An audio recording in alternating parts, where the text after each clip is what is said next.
नमस्कार मित्रांनो, मी एक दारुड्याचं नाव गणेश. केवळ हाय ईश्वराची ताई. कृपा. हाय हाय एव्हरीबडी. केवळ ईश्वराची कृपा, अल्कोहोलिक्स अनोनिमसची सुंदर संगत. आज दारू घेतली नाही आणि एक व्यवस्थित जीवन जगत. तर मित्रांनो, अल्कोहोलिक्स अनोनिमस मध्ये आल्यानंतरच म्हणजे जे म्हणतो की मला अक्कल, शहाणपण जे काही आहे ते अल्कोहोलिक्स अनोनिमस मध्ये आल्यानंतरच आलं.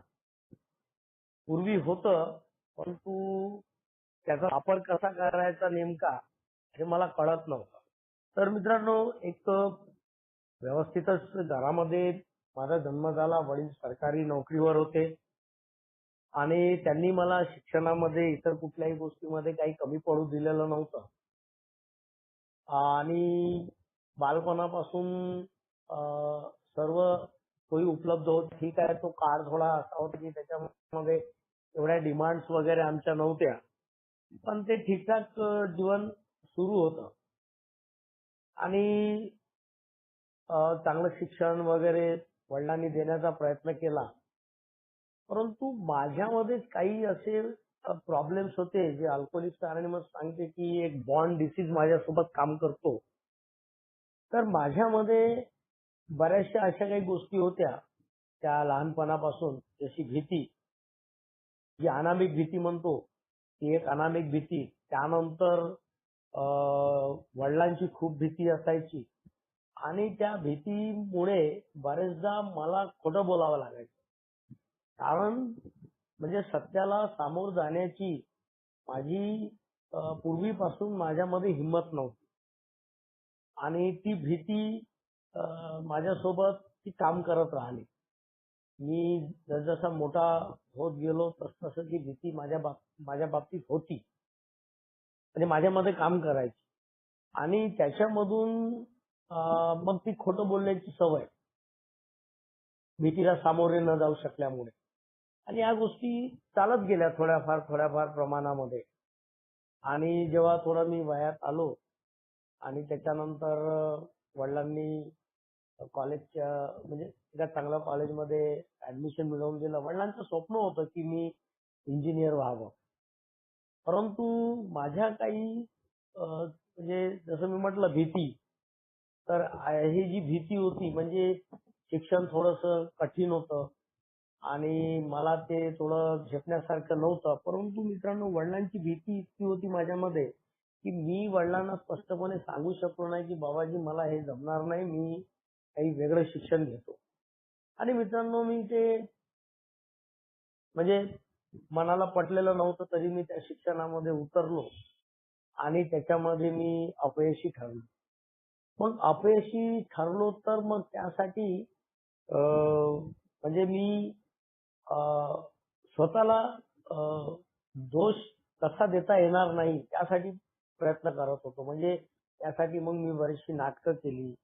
जी प्रकृती खराब आहे किंवा मला काहीतरी वेगळी बिमारी झाली आहे. मला म्हणजे मानसिक त्रास होतो आहे. ही सर्व प्रकारची मी नाटकं त्यावेळेस केली. म्हणजे वडिलांनी कुठल्याही प्रकारे माझ्यावर शिक्षणासाठी जोर टाकू नये याकरता. म्हणजे मी तिथून माझ्यावर कुठलाही दोष येणार नाही. मी तिथून सही सलामत बाहेर पडेल. म्हणजे ऍक्च्युली तो दोष माझा होता की मी म्हणजे ते शिक्षण पेलवत नव्हतं. तर माझ्या वडिलांना मी स्पष्ट बोलू शकलो असतो की बाबाजी मला हे जमत नाहीये. मी काही वेगळं शिक्षण घेतो.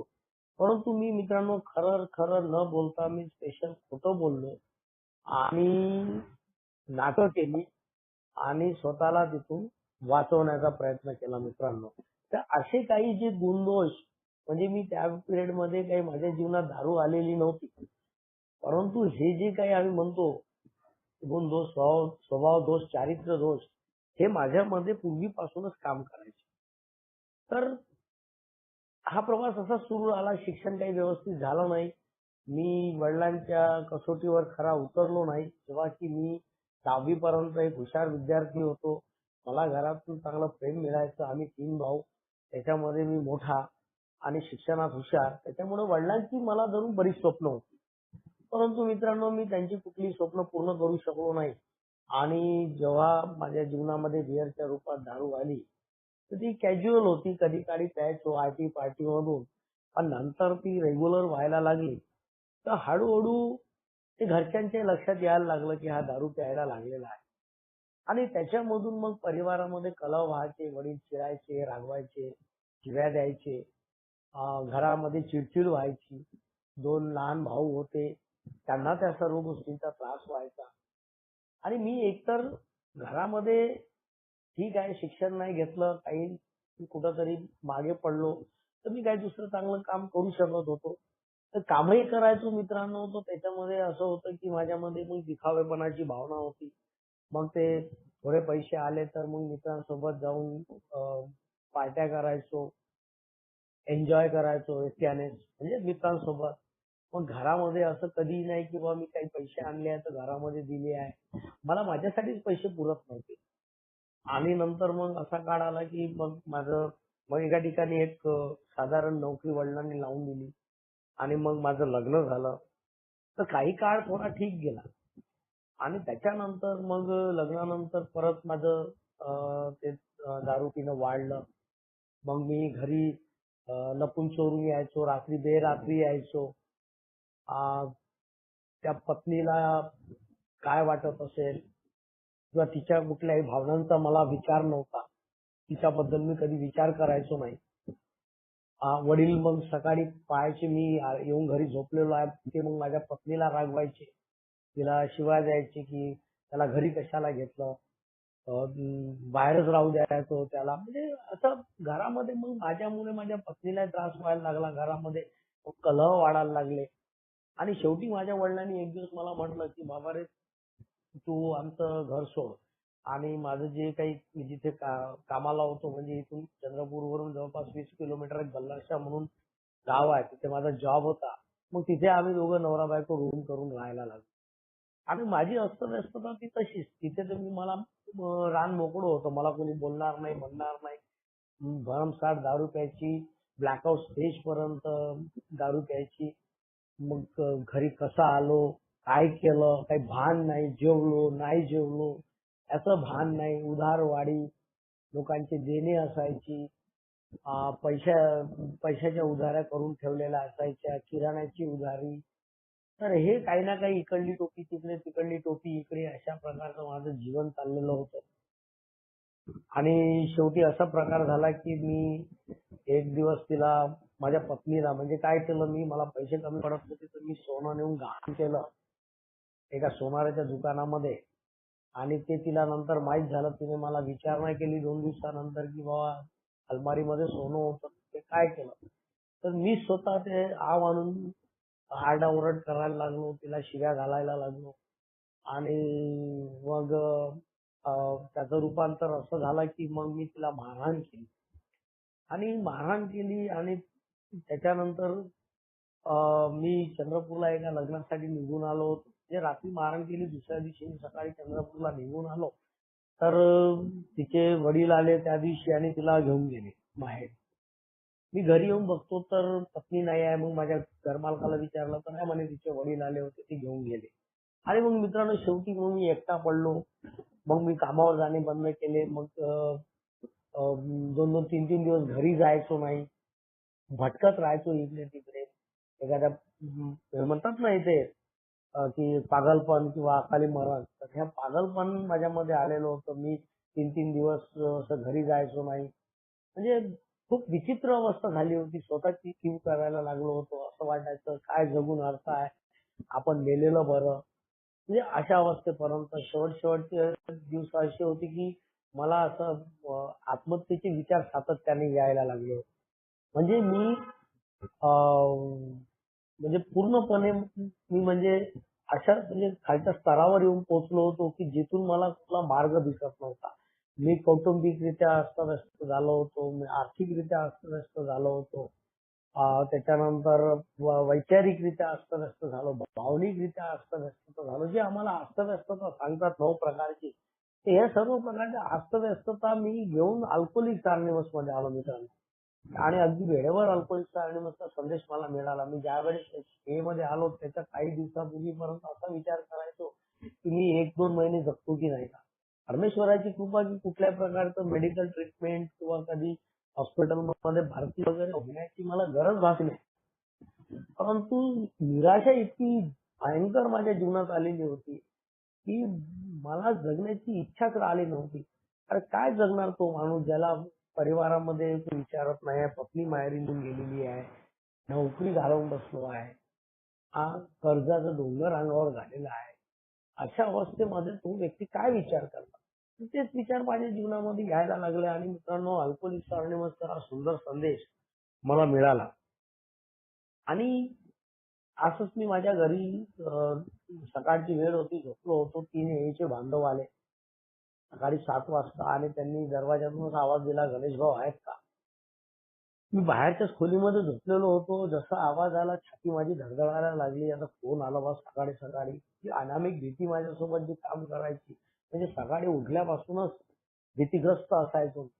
तर पाहत होतो अनोळखी चेहरे होते. बसले त्यांनी मला त्यांचा अनुभव कथन केले आणि माझ्या डोक्यामध्ये असा एक विचार आला, यार यांना कोण सांगितलं मी दारू पितो, मला दारूचा प्रॉब्लेम आहे. म्हणजे नकार देणारा जो आजार म्हणतो आम्ही, तो माझ्यासोबत काम करत होता त्यावेळेस आणि मी ऐकलं त्यांचं शांतपणे आणि सायंकाळी पुनर्जीवन समूहाचा वर्धापन सोहळा होता. त्यांनी मला म्हटलं होतं सायंकाळी असा-असा कार्यक्रम आहे तुम्ही या.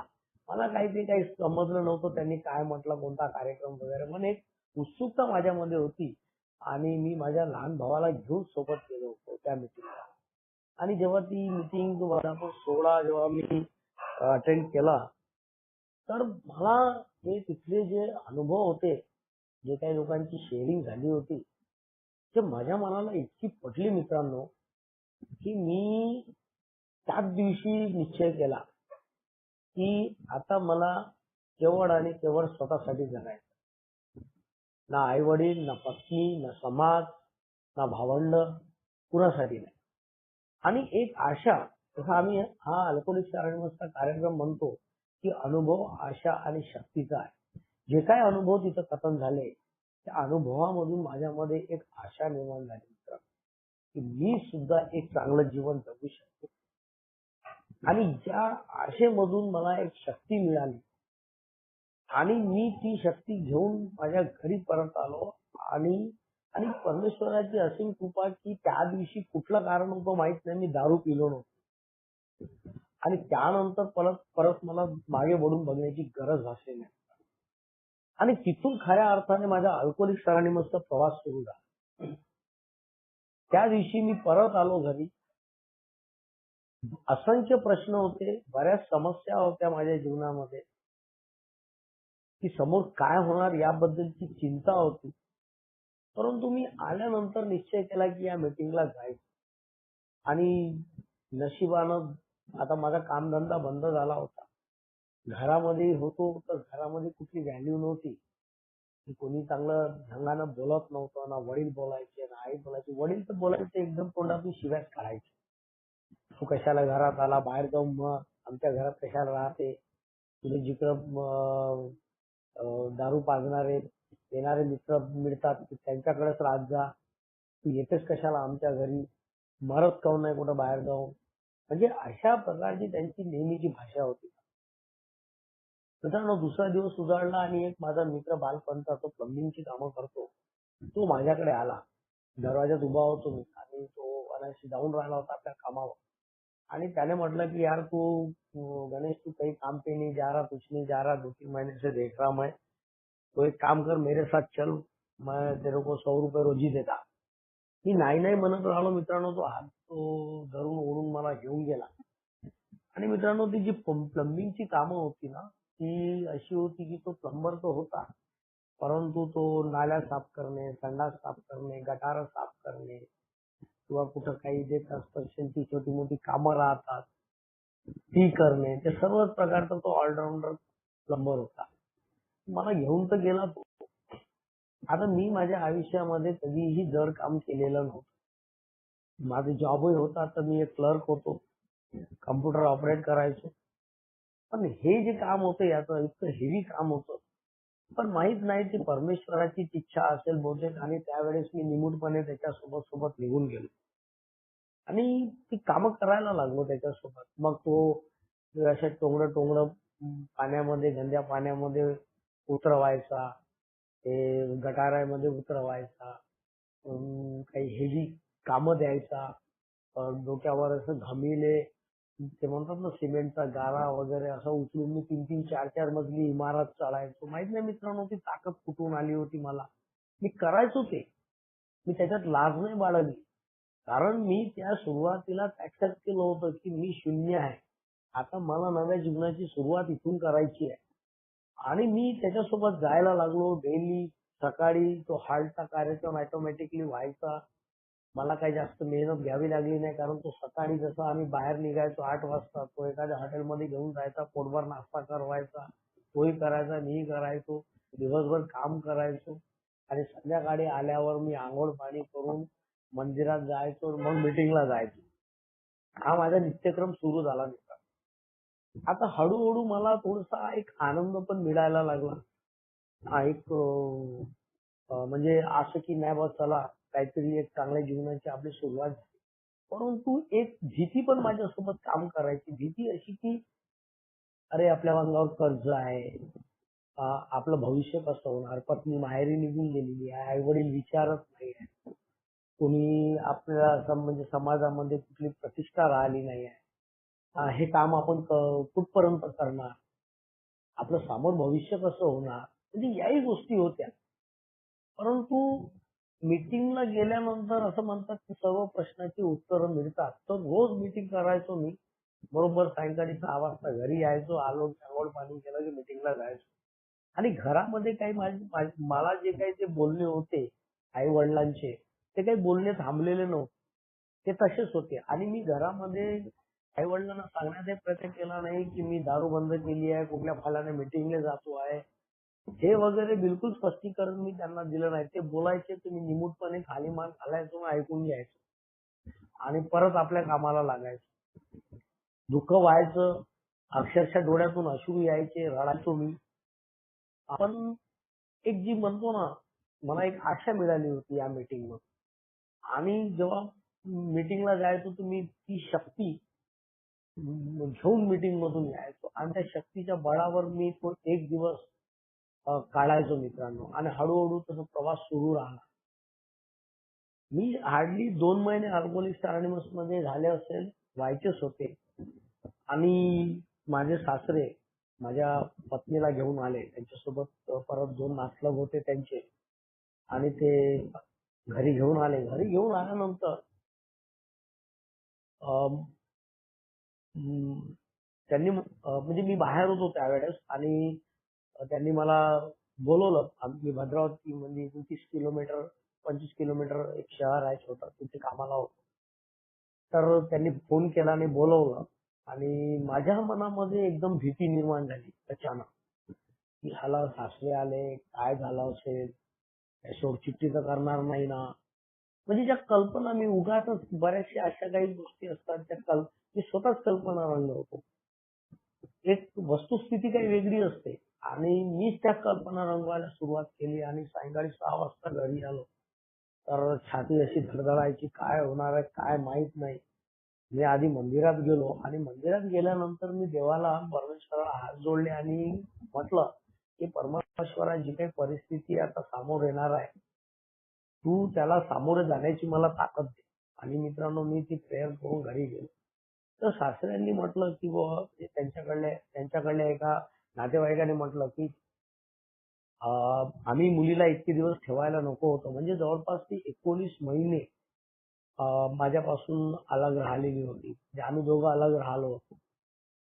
तर त्यांनी म्हटलं, की आम्ही इतके दिवस मुलीला ठेवायला नव्हतं पाहिजे आणि खूप आधी आणून द्यायला पाहिजे होतं. आमची चुकी झाली. तर मित्रांनो मी तात्काळ तिथे माझे वडील बसले होते. ते 2 पाहुणे होते. आमच्या वार्डातले एक व्यक्ती होते. माझे सासरे होते. असे 5-6 लोकं होते. माझी आई होती. माझे लहान भावंड होते. मी लगेच म्हटलं चुकी तुमची नाही आहे. चुकी माझी आहे.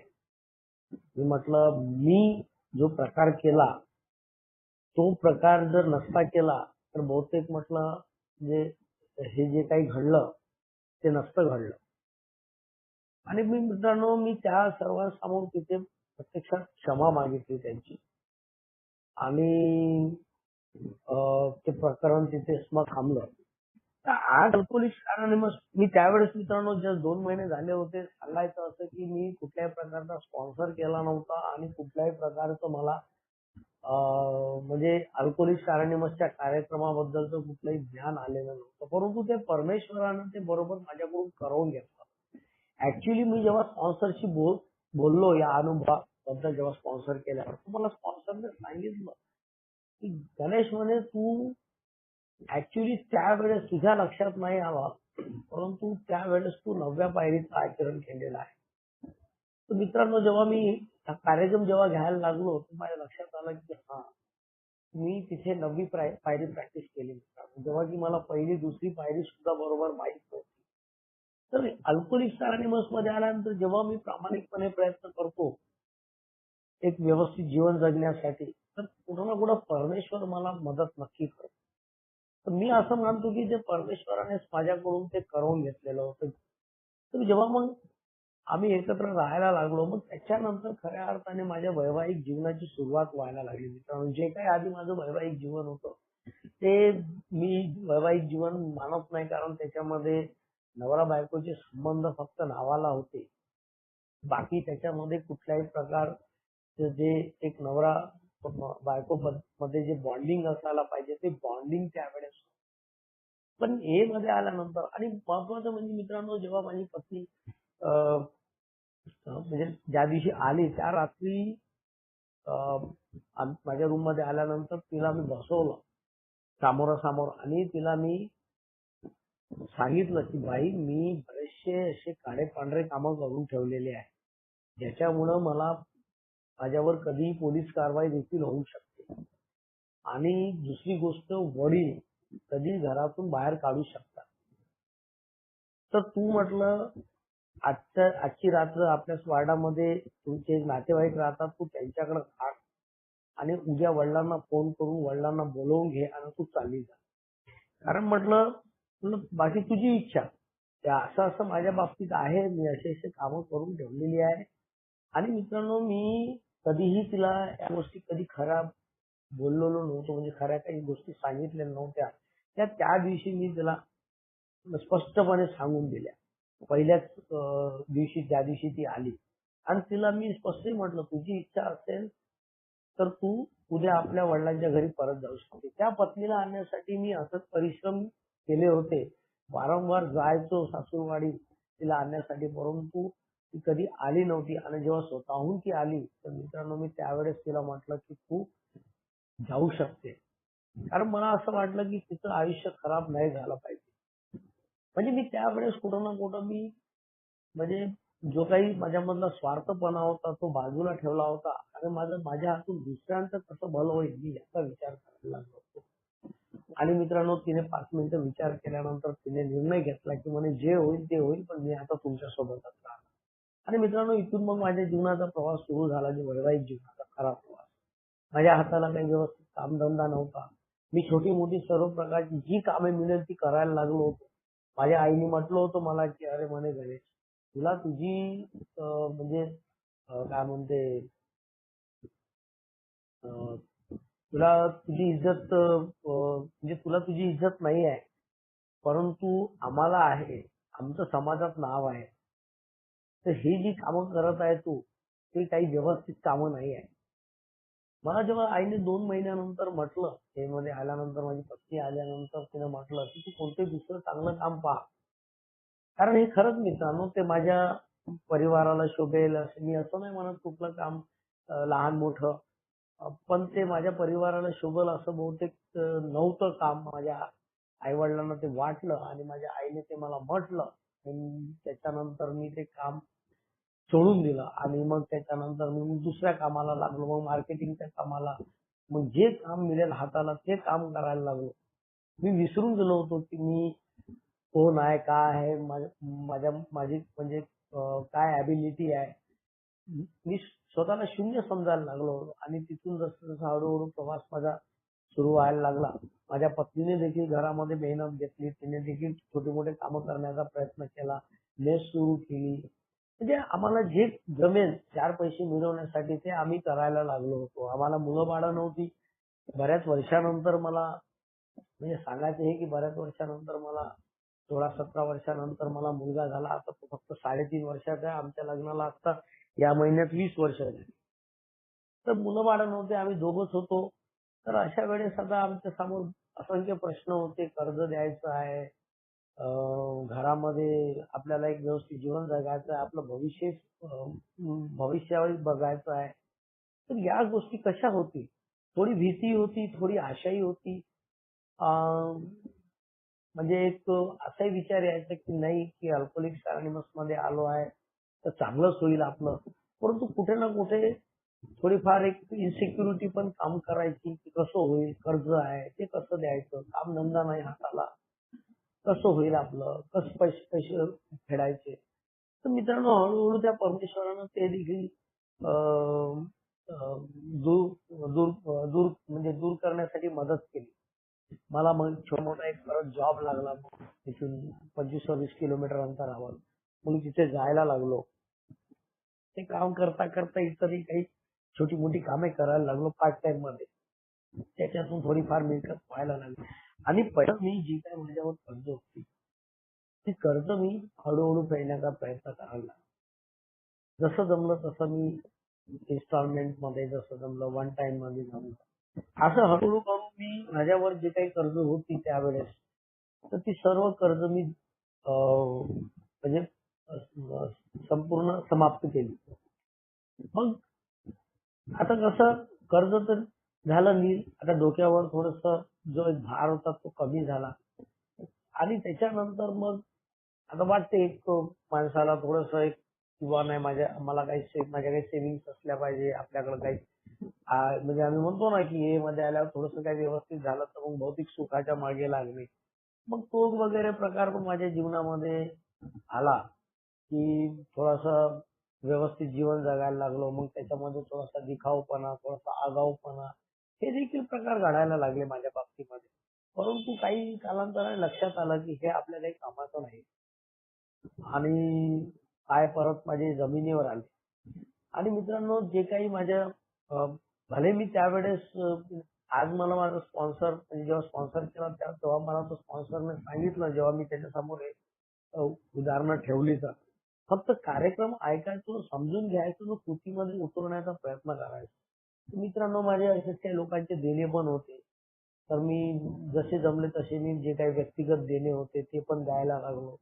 कुणाचे 10,000, कुणाचे 5,000, कुणाचे 2,000. मित्रांनो मी ज्यांचे ज्यांचे देणे होते मी त्यांना फोन करून बोलवून त्यांना पैसे दिले. एक अनुभव आहे मित्रांनो की एकदा मी बल्लारशामध्ये आमच्याकडे तेव्हा 2015 नंतर दारूबंदी झाली होती. तर एकदा मी बल्लारशामध्ये एका हॉटेलमध्ये माझ्या एका मित्रासोबत बसलो होतो. तर तिथे एक वेटर आला. तर तो वेटर माझ्या ओळखीचा होता. म्हणजे जे दारू पिण्याच्या काळामध्ये मी त्या ज्या बारमध्ये तो काम करायचा त्या बारमध्ये बरेचदा जायचो. माझ्याकडे बरेचदा पैसे नसायचे तर मग त्या वेटरला रिक्वेस्ट करून उधार दारू प्यायचो. तर तो आला. त्यावेळेस बार बंद झाले होते आमच्याकडे आणि हॉटेलमध्ये तो वेटर म्हणून काम करत होता. तो आला मला पाहिला आणि मला ओळखलं त्याने. मी पण त्याला ओळखलं आणि त्याने म्हटलं की भाऊ म्हणे तुम्ही एकदा आले होते म्हणे आणि उधार दारू पिऊन गेले म्हणे आणि मालकानं म्हणे माझे पगारातून पैसे कापले म्हणे. त्यावर म्हटलं मला तर आठवत नाही पण म्हटलं तुझे किती पैसे होते? भाऊ म्हणे माझे तेव्हा म्हणे 150 रुपये होते म्हणे. मी मित्रांनो त्याला 300 रुपये दिले. तो म्हणे की नाही भाऊ माझे इतके नव्हते म्हणे. मला 150 रुपये द्यायचे. भाऊ म्हटलं आता 4-5 वर्षाचा काळ झालाय त्या गोष्टीला. म्हटलं तू हे व्याज समज म्हटलं त्याचं. मी त्याला 300 रुपये दिले मित्रांनो. असंच एक उदाहरण आहे की मी ज्या कार्यक्षेत्रात कामाला होतो तिथे मी काही आर्थिक गैरव्यवहार केले होते. तर तिथले मॅनेजर जे माझे चांगले संबंध होते माझ्या वडिलांशी. तर त्या मॅनेजरने ती रक्कम भरून दिली होती आणि मला कोणी सांगितलं नाही पण मला एक ती आयडिया आली होती की म्हटलं ह्या प्रकरणाचं मला कुठल्याही प्रकारचं पत्र आलेलं नाही, विचारणा झालेली नाही, काहीच नाही. हे नेमकं काय झालं त्या पैशाचं. तर मी एक अंदाज लावला की हो ना हो, म्हटलं त्या व्यक्तीने हे पैसे भरून दिले असेल. तर मित्रांनो, मी जवळपास म्हणजे 10 वर्षानंतर, 8 वर्षानंतर, म्हणजे 2008 मध्ये ए मध्ये आलो आणि 8 वर्षानंतर त्या व्यक्ती, म्हणजे मला माहित होतं की 60,000 65,000 ती रक्कम होती, एवढं मला आठवत होतं. तर मी त्याला घरी जाऊन त्या व्यक्तीला मी त्याची रक्कम 1,00,000 परत केली.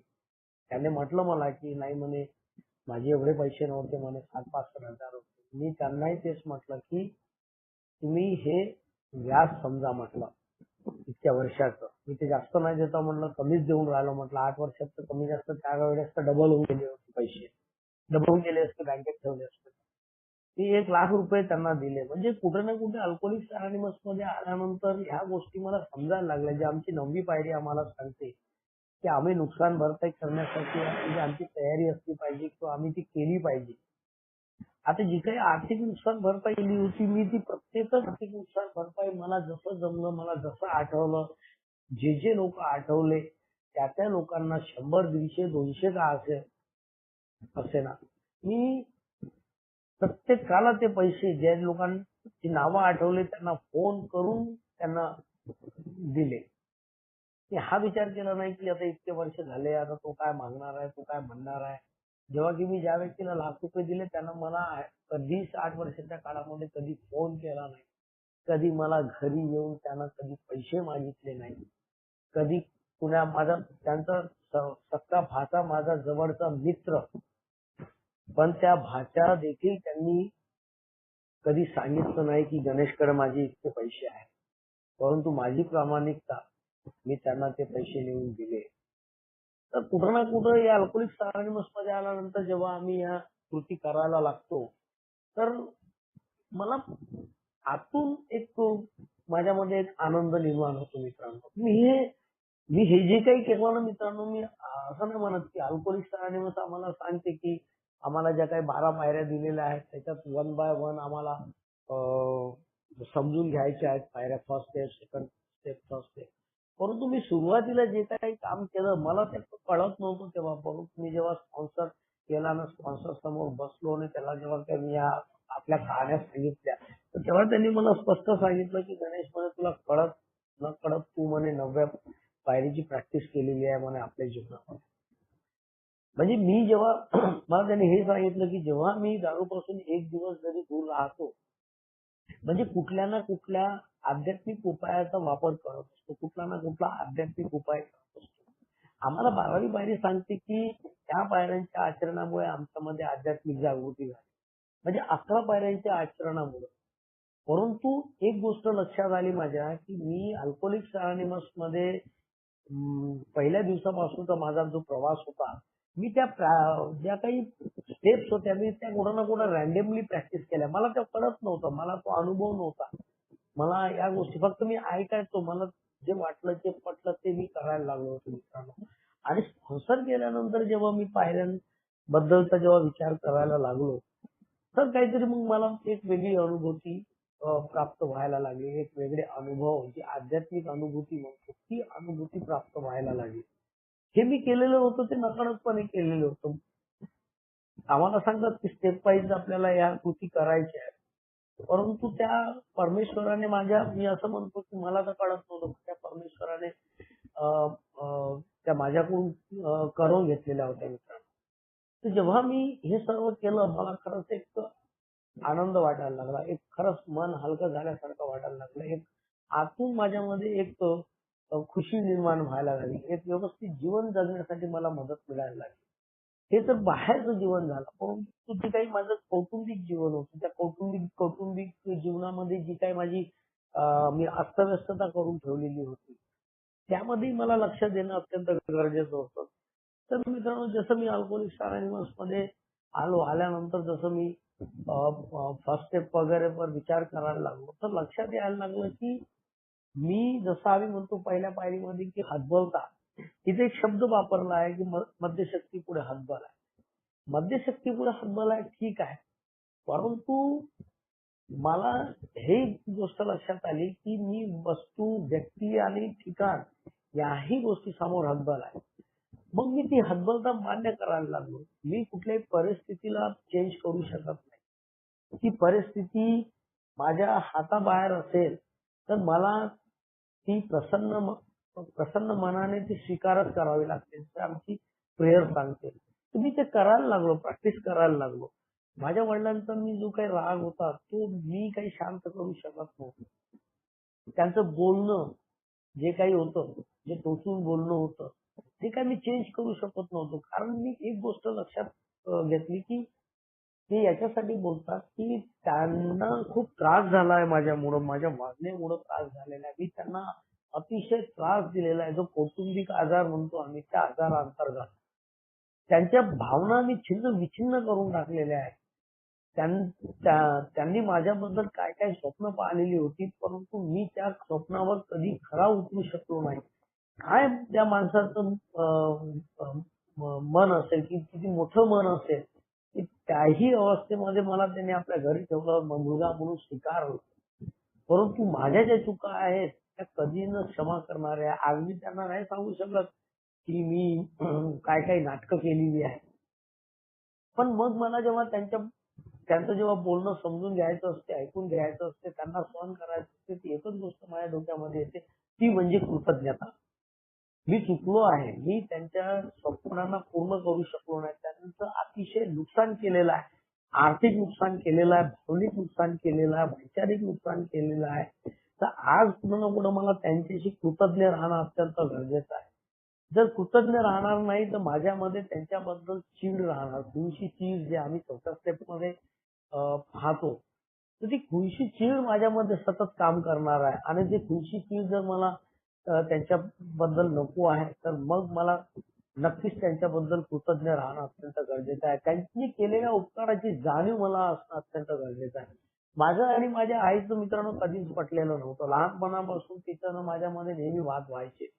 पण अल्कोहोलिक्स अनॉनिमस मध्ये आल्यानंतर जेव्हा मी काही सिनियर सभासदांशी बोललो सुरुवातीच्या काळात, तर त्यांनी स्पष्टच म्हटलं की बघ म्हणे ती तुझी आई आहे आणि जर वडील तुझ्या आईला जर व्यवस्थित म्हणजे स्वीकारू शकत आहेत, ते आज इतक्या वर्षापासून सोबत आहे, तर वडील जसे तुझ्या आईला ऍक्सेप्ट करत आहेत तर त्याच पद्धतीने तुला देखील ऍक्सेप्ट करायला पाहिजे.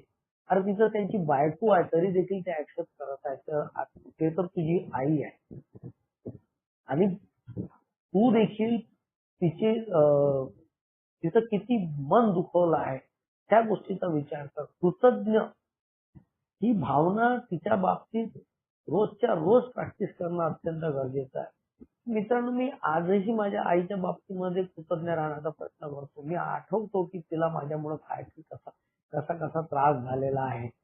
त्यामुळं तिच्याबद्दल देखील माझ्या मनामध्ये कुठल्या प्रकारची चीड येत नाही. होते कधी कधी आजही होते, थोडंसं डोक्यामध्ये येते. ते खूप काही पूर्णपणे गेलेलं नाही आहे डोक्यामधून. परंतु मी ती प्रॅक्टिस ग्रॅटिट्यूड जे प्रॅक्टिस म्हणतो आम्ही, ग्रॅटिट्यूड प्रॅक्टिस म्हणतो आम्ही, ते जे असं केवळ आम्ही वाढदिवस साजरा करतो त्या दिवशी केल्यानं होणार नाही, तर प्रत्येक दिवशी करायचं. ते कुठं ना कुठं मी माझ्या जीवनामध्ये लागू करतो. त्याच्यामुळे त्या आईबद्दल, वडिलांबद्दल नाही, आज पत्नीच्या बाबतीमध्ये देखील तसंच आहे. मला नेहमी वाटायचं की माझे सासरे दोषी आहे, माझी पत्नी दोषी आहे, माझी आई दोषी, वडील दोषी, भावंड दोषी. परंतु अल्कोहोलिक्स अनॉनिमस मध्ये आल्यानंतर जेव्हा मी सारासार आपल्या जीवनाचा विचार केला तर त्याच्यामध्ये लक्षात आलं की दोषी कोणीच नव्हतं. दोषी फक्त फक्त आणि फक्त मी होतो. परंतु मी कधीच माझ्या दोषांना स्वीकार केलेला नव्हता. परंतु ए मध्ये आल्यानंतर जेव्हा मी माझ्या दोषांना स्वीकार करायला लागलो तर लक्षात यायला लागलं की नाही यार, लोक तर खूप चांगले आहेत. ते लोक खूप चांगले आहेत. त्यांनी मला किती समजून घेतलं, किती सहन केलं. मी किती त्यांच्या भावना दुखावलेल्या आहेत. त्यांना कधी समजून घेण्याचा प्रयत्न केला नाही. कधी त्यांना जगू दिलं नाही. जसं आम्ही म्हणतो जगा आणि जगू द्या, मी स्वतः जगलो ना त्यांना जगू दिलं. इतका अतोनात त्यांना त्रास दिलेला आहे. तर आज मला ए मध्ये आल्यानंतर मी काय करू शकतो त्यांच्यासाठी, तो प्रयत्न मी नक्कीच केला पाहिजे. आज मी जेव्हा परिवारात वावरतो तर कधी जसं उंच आवाज करून बोलण्याचा प्रयत्न करत नाही. माझे 2 लहान भाऊ आहेत. कधी मी माझे निर्णय त्यांच्यावर लादत नाही. मला एखादी गोष्ट नाही पटली तर मी एक नम्रपणे त्यांच्या समोर माझा विचार मांडतो आणि त्यांनी जर नाही ऍक्सेप्ट केलं तर माझी काही हरकत राहत नाही. मी कधी जोर जबरदस्ती करत नाही त्यांच्यावर कुठल्याही निर्णयाच्या बाबतीमध्ये. घरामध्ये मी माझ्या पत्नीला देखील एक गोष्ट समजून सांगतो की आपण घरामध्ये मोठे आहोत आणि मोठे आपण म्हणण्याचा अर्थ हा होतो की म्हणजे केवळ वयानं मोठं झाल्याने मोठं होत नाही. त्यासाठी माणसाचं हृदय देखील मोठं ठेवावं लागते. आज आमचं कुटुंब 13 लोकांचं कुटुंब आहे. आई, वडील, 3 भाऊ, त्यांच्या पत्नी, मुलं. या एवढ्या मोठ्या कुटुंबात वावरत असताना बऱ्याच गोष्टी सहन कराव्या लागतात. आज 2 भाऊ एकत्र राहू शकत नाही. आम्ही समाजात पाहतो. आज आमचं एवढं मोठं कुटुंब एकत्र आहे. तर अशा बऱ्याच गोष्टी असतात त्या सहन कराव्या लागतात. प्रत्येक वेळेस प्रत्युत्तर देता येत नाही. प्रत्येक वेळेस माझ्या इच्छा मी लावू शकत नाही. कारण मी आज समजून चुकलो आहे की माझ्या इच्छेला काही महत्व नाही. कारण मी माझ्या इच्छेनं जेव्हा जेव्हाही जीवन जगण्याचा प्रयत्न केलेला आहे, मला नुकसानच प्राप्त झालेलं आहे. जेव्हा मी फर्स्ट स्टेप मध्ये जेव्हा मी माझी अस्तव्यस्तता पाहतो, त्याच्यामध्ये कौटुंबिक अस्तव्यस्तता, तर आज कुटुंबाप्रती माझ्यामध्ये एक जिव्हाळा निर्माण झालेला आहे, एक प्रेम निर्माण झालेलं आहे. त्यांनी माझ्यासाठी काय केलं आहे ते माझ्या डोळ्यासमोर येते आहे आणि आज मी त्यांच्यासाठी काय करू शकतो तो विचार माझ्या डोक्यामध्ये येतो. मला मुलं बाळ नव्हती तर मी माझ्या भावांच्या मुलांनाच आपल्या मुलाप्रमाणे वागवायचो. त्यांना कुठे बाहेर फिरायला घेऊन जाणे, कुठल्या हॉटेलिंगला घेऊन जाणे, म्हणजे जे शक्य होत होतं ते मी करण्याचा प्रयत्न करत होतो. माझ्या लहान भावांपासून त्यांना कधी कोणतं शर्ट आणून दिलं, कधी पॅन्ट खरेदी करून दिला, कधी कोणतं जॅकेट खरेदी करून दिलं, कधी काही ऑनलाईन बोलवलं तर त्यांना दिलं. घरामध्ये जर कुठला खायची वस्तू आणली तर संपूर्ण परिवारासाठी आणायची. कोणत्या मुलांसाठी काही घेतलं तर दोघा तिघांना एक गिफ्ट आणायचं. म्हणजे या गोष्टी मी करायला लागलो. त्याच्यामध्ये माझा स्वार्थ नव्हता. म्हणजे स्वार्थ म्हणजे हा होता की बाबा आपण यांना खूप दुखावलेला आहे, त्रास दिलेला आहे. तर आता आपल्याला नुकसान भरपाई अशी काही भरून निघणार नाही मी काही पैसे खर्च केल्याने, परंतु एक कृतज्ञता. नाही बा आपण काहीतरी केलंच पाहिजे यांच्यासाठी. कारण कसं होते कधी कधी काही जर गोष्टी आम्ही पैशाने करण्याचा प्रयत्न करू तर म्हणजे असं होते की कुणाचं मन दुखू शकते. तर तो सर्व गोष्टींचा विचार मला करावा लागतो किंवा कुणाचं मनही दुखलं नाही पाहिजे आणि आपलंही काम झालं पाहिजे. तर या सर्व गोष्टी मी करायला लागलो. भावंडांना देखील व्यवस्थित वागवायला लागलो, पाहायला लागलो. आई वडिलांना, भावंडांच्या पत्नींना देखील मी माझ्या पत्नीला देखील एक म्हणजे जे काही तिला करू शकत नव्हतो, जसं मी म्हणलं की सोनं नाणं गहाण करून मी म्हणजे माझे शौक भागवले होते. मी हे म्हणत नाही, तिची असं इच्छा नाही की बाबा मला खूप सोन्या नाण्यानं मडवावं माझ्या नवऱ्याने. परंतु ज्या गोष्टी मला करायला पाहिजे होत्या, जी काही नुकसान भरपाई तिची मला करायची होती, ती नुकसान भरपाई मी तिची केली. कारण मला करणं गरजेचं होतं. भलेही ठीक आहे की बाबा पैसा महत्वाचा नसतो, परंतु काही बाबतीमध्ये ते सुद्धा महत्वाचं आहे. तर या गोष्टी मी करायला लागलो. आज परिवारामध्ये आम्ही एकत्र राहतो तर कुठं ना कुठं तो आनंद दिसतो. आज एकमेकांना आम्ही समजून घेण्याचा प्रयत्न करतो. ते लहान भाऊ देखील काही गोष्टी राहिल्या तर मला विचारतात, तर ते विचार विमर्श करतात. तर हे माझं कुटुंब हळूहळू कुठं ना कुठं मी व्यवस्थित करण्याचा प्रयत्न करायला लागलो. त्याच्यामुळे मला जे काही करता येईल ते मग मी करायला लागलो. आणि मित्रांनो याच्यामध्ये जसं आम्हाला सेकंड स्टेप मध्ये जसं मी ए मध्ये आल्यानंतर लक्षात आलं की माझ्यापेक्षा महान शक्तीच मला म्हणजे या सर्व संकटातून दूर करू शकते. तर मित्रांनो जसं मी हतबलता मान्य केली, अस्तव्यस्तता मान्य केली, तर मी आज अल्कोहोलिक्स अनॉनिमस मध्ये आहे. जेव्हा जेव्हा मला हा कार्यक्रम समजायला लागला तेव्हापासून मी त्या म्हणजे अल्कोहोलिक्स सुरुवातीला अल्कोहोलिक्स अनॉनिमसचे बांधव, अल्कोहोलिक्स अनॉनिमसची मीटिंग, अल्कोहोलिक्स अनॉनिमसचा लीडर, हे माझ्यासाठी उच्च शक्ती होती. आज मी माझी उच्च शक्ती समजून घेतलेली आहे की माझ्यासाठी काय उच्च शक्ती आहे. तर ती माझ्या जीवनात काम करते आहे. आणि जसं आम्ही फर्स्ट स्टेप म्हणतो की आम्ही आपली इच्छा व जीवन त्याच्यावर म्हणजे सोपवतो, म्हणजे आम्ही वळवतो. सोपवत नाही, ऍक्च्युली वळवतो, टर्न केलेला आहे. तर कुठं ना कुठं आजही माझ्या जीवनामध्ये मी त्या परमेश्वराची इच्छा काय हे समजून घेण्याचा प्रयत्न करतो. ती उच्च शक्ती माझ्या जीवनात काम करते आहे. आज मी उच्च शक्तीला या प्रकारे समजतो की जसं माझ्या जीवनामध्ये सुरुवातीच्या काळामध्ये जसं माझे आई वडील, माझे गुरुजन माझ्यासाठी उच्च शक्ती होती.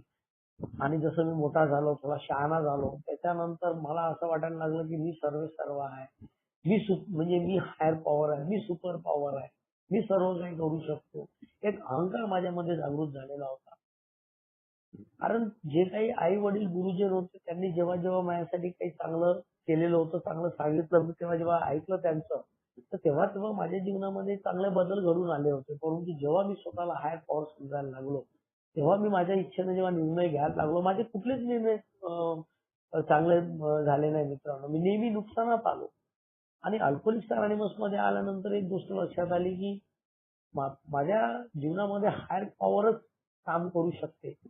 माझ्या इच्छा नाही. मी स्वतःला जर हायर पॉवर समजीन तर माझं नुकसानच होणार आहे. त्यामुळे आज जेव्हा केव्हाही मला कुठले निर्णय घ्यायचे असतात किंवा काही काम करायचं असते, तर मी माझ्या स्पॉन्सरला विचारणा करतो किंवा हे ज्या सिनियर बांधवांशी चर्चा करतो किंवा परिवाराशी संबंधित काही असेल तर परिवारामध्ये चर्चा करतो, पत्नीशी चर्चा करतो, भावांशी चर्चा करतो.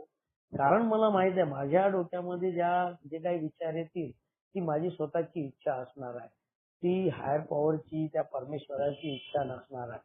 बरं असेलही, पण ती कुठं ना कुठं स्वार्थी इच्छा राहते. कुठं ना कुठं माझा त्याच्या मागे स्वार्थ दडलेला असतो. तर आज कुठं ना कुठं त्या उच्च शक्तीला समजून, त्या परमेश्वराला समजून, त्याच्यावर ते कुठं ना कुठं म्हणजे मी माझ्या इच्छा वळवण्याचा प्रयत्न करतो. त्याच्या इच्छेनं माझं जीवन कसं मला चालवता येईल त्यासाठी मी प्रयत्नरत असतो मित्रांनो. त्याचप्रकारे आम्हाला मित्रांनो अल्कोहोलिक्स अनॉनिमस मध्ये जी काही 12 वचनं दिलेली आहेत, ती 12 वचनं अत्यंत महत्वाची आहे. माझ्या रिकव्हरीमध्ये, माझ्या या जीवनाच्या पुनर्बांधणीमध्ये त्या अत्यंत म्हणजे महत्वाचे आहे. मित्रांनो मी शेवटचं याच्यावर 2-3 मिनिटं बोलण्याचा प्रयत्न करेन, की आम्हाला जसं सांगण्यात आलेलं आहे, की म्हणजे त्या 12 वचनामध्ये सांगण्यात आलेलं आहे, की बाबा आपल्याला भूतकाळाबद्दल काही खेद राहणार नाही आणि त्यावर आम्हाला पडदाही टाकण्याची गरज भासणार नाही किंवा इच्छाही होणार नाही का. हे माझ्यासाठी या पुनर्बांधणीमध्ये अत्यंत महत्वाचं एक वचन आहे, की बाबा आम्ही बरेच लोक म्हणतात मला, अरे यार काय ते जुनं घेऊन बसला तू. झालं ते झालं. ज्यांना अल्कोहोलिक्स अनॉनिमस माहित नाही ते लोक म्हणतात. तर मी त्यावेळेस त्यांना काही समजून सांगण्याचा प्रयत्न करत नाही. परंतु मित्रांनो तो भूतकाळ आहे, तो माझ्यासाठी अत्यंत महत्वाचा आहे. परंतु त्याच्याबद्दल मला खेद करायचा नाही. आणि जे काही केलेलं आहे मी, जे काही माझ्या हातून काळा पांढरा झाला आहे, आज मी आपल्या पर्सनल शेअरिंगच्या माध्यमातून सांगण्याचा प्रयत्न करतो. मी ते लपवत नाही. आणि मित्रांनो त्याच्यानंतर आम्हाला सांगण्यात आलेलं आहे की आपले अनुभव म्हणजे आम्ही किती खालच्या पातळीवर गेलो असेल तरी आमचे अनुभव दुसऱ्यांना कसे उपयुक्त होईल. आम्ही खरंच मित्रांनो, मी जेव्हा माझं जीवन तपासून पाहतो तर कुठल्या लेवलवर जाऊन पोहोचलो होतो. परंतु आज मला एक गोष्ट लक्षात आलेली आहे की आज माझे अनुभव मित्रांनो, मी जे काही शेअरिंग करतो तर मी माझा मोठेपणा दाखवण्यासाठी शेअरिंग करत नाही. मला शेअरिंगची संधी मिळते तर त्याच्यामध्ये त्या परमेश्वराची इच्छा आणि त्याच्या माध्यमातून कुठं ना कुठं कोणाला एखादी अनुभव जरी क्लिक झाला तर माझं शेअरिंग सफल ठरते मित्रांनो. तर मित्रांनो माझे अनुभव कोणा ना कोणा दुसऱ्यासाठी उपयुक्त ठरू शकते. एखादी व्यक्ती तो सोबत होऊ शकतो. आज मी नवीन नवीन बांधवांसोबत मी बोलतो, चर्चा करतो, ते बरेचसे प्रश्न विचारतात. तर मला खूप आनंद होतो त्यांच्यासोबत चर्चा करताना. आणि जी काही निरोगीपणा आणि स्वतःबद्दलची जी कीव आहे, म्हणजे मला असं म्हणजे वाटायचं की बाबा मला शेवटच्या काळात वाटायचं मी निरुपयोगी आहे, माझं काही महत्व नाही आहे. मला देवानं जन्मच कशाने घातला, माझं नशीबच असं का लिहिलं, माझ्याच नशिबात असं का, हे असं जे काही वाटायचं स्वतःबद्दलची कीव असायची. अरे का बरं असं माझं, हा देवा मला तू म्हणजे यार संपवून टाक माझं आयुष्य, ते असं जीवन नको मला. म्हणजे असं काही जे होतं ते आता राहिलेलं नाही मित्रांनो. स्वतःबद्दल ते विचार राहिलेले नाही. आज कुठं ना कुठं दुसऱ्यांच्या उपयोगी जी काही येण्याची भावना आहे ती भावना आहे. स्वार्थीपणा आज राहिला नाही. स्वार्थी असला तर त्याच्यातून कसा माझा मी परामर्श घडवू शकतो, तो एक विचार माझ्यामध्ये येतो. मी हे मध्ये बऱ्याच गोष्टी स्वार्थासाठी करतो, पण त्याच्यातून कसा काय परामर्श घडेल ते मी ते आज बघण्याचा प्रयत्न करतो. म्हणजे कुठं ना कुठं आज तो काही म्हणतो आम्ही दृष्टिकोन, तो कुठं ना कुठं बदललेला आहे. आज जो माझ्या जीवनाकडे बघण्याचा दृष्टिकोन बदललेला आहे. लोकांकडे बघण्याचा दृष्टिकोन बदललेला आहे. जे म्हटलं आहे की आमच्या बांधवाबद्दल एक आस्था जागृत होईल. तर कुठं ना कुठं आज अल्कोहोलिक्स अनॉनिमसचे मेंबर म्हटल्यानंतर कुठेही दिसो कोणाचा फोन येऊ, इतक्या रिस्पेक्टनं माणूस बोलतो, इतक्या आत्मीयतेनं बोलतो की माहित नाही ती कुठून भावना निर्माण होते आपोआप. ती कुठून ना कुठून एक आतून ती भावना माझ्यामध्ये निर्माण होते. आज मला सर्व स्तरावर काम करायचं आहे. अल्कोहोलिक्स अनॉनिमस असो, घर असो, माझं कार्यक्षेत्र असो, तर या सर्व भागावर मला काम करायचं आहे. माझ्यामधली जी असुरक्षिततेची जी भीती आहे, मला जे मी वाटायचं की अ, माझं भविष्य कसं होईल, माझ्याजवळ पैसा नाही, कर्ज द्यायचं आहे. तर आज त्याच्याबद्दल एवढं वाटत नाही. मला एक माहित आहे की जो परमेश्वर आहे, तो माझ्यासाठी काही ना काही सोय करेल. कारण कसं आहे, आज छोटी मुलगी आहे तरी तिच्याही पोटा पाण्याची सोय त्या परमेश्वराने केली आहे. तर मी तर एक जीवन म्हणजे एक मानव आहे. मानवाबद्दल तर परमेश्वर एक चांगला विचार नक्कीच करेल. एवढंच आहे की मला थोडंसं आपले जास्त शहाणपणा, अक्कल, हुशारी थोडी बाजूला ठेवावी लागेल. तर तिथे म्हटलंय की पूर्वी ज्या परिस्थितीबद्दल गोंधळून जात होतो ते हाताळण्याचं उत्स्फूर्त ज्ञान होईल.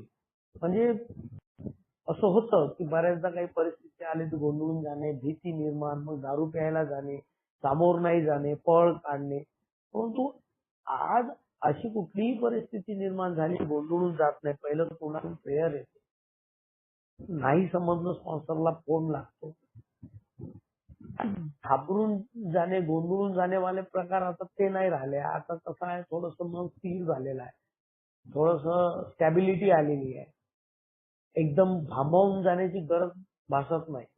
तर कुठं ना कुठं हे अल्कोहोलिक्स अनॉनिमस मध्ये आल्यानंतर जे काही मला माझ्या 12 पायऱ्यांच्या माध्यमातून किंवा मित्रांच्या अनुभवामधून मला जे काही कळते ते मी कृतीच्या माध्यमातून करत असतो. आणि जसं आम्हाला इथे सांगण्यात येते की माझा देखील अनुभव आहे की ज्या गोष्टी मी स्वतःसाठी करू शकलो नव्हतो किंवा स्वतः करू शकलो नव्हतो त्या सर्व गोष्टी परमेश्वराने माझ्यासाठी केलेल्या आहेत. आज मी विचार करतो की जेव्हा अल्कोहोलिक्स अनॉनिमस मध्ये आलो होतो तर काय अवस्थेमध्ये होतो, काय माझी अवस्था होती ना, आज मी कुठल्या परिस्थितीत आहे. तर नक्कीच यावरून एक विश्वास बाळगतो की परमेश्वर आहे आणि तो माझ्या जीवनामध्ये काम करतो आहे. तर मित्रांनो, धन्यवाद. आपण मला बोलण्याची संधी दिली.